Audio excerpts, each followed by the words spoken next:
Kicking things off, Google has officially launched its newest suite of AI tools aimed at both consumers and enterprises. The focus here is deep integration into workspace apps and giving developers more edge compute options. The latest AI news we announced in April 2026. Here's a recap of our biggest AI updates from April, including Gemma 4, Deep Research Max, and all the big announcements from Cloud Next 26. For more than 20 years, we've invested in machine learning and AI research, tools, and infrastructure to build products that make everyday life better for more people. Teams across Google are working on ways to unlock AI's benefits in fields as wide-ranging as healthcare, crisis response, and education.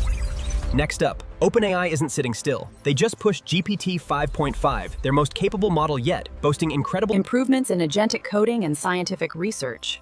They released ChatGPT Images 2.0, taking photorealism to the next level.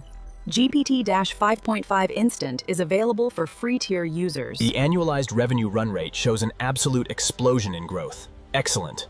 The firm is prepared to finalize the backing immediately.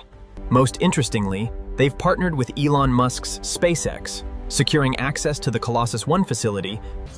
In the world of search, Google is changing the game again. Their AI overviews are expanding, now deeply integrating Expert advice and perspectives directly into the top of search results. Finally, a massive win for AI safety. We have largely solved agentic misalignment in our latest Claude models. And that wraps up today's AI news. Which of these updates are you most excited to try out? Let us know in the comments below.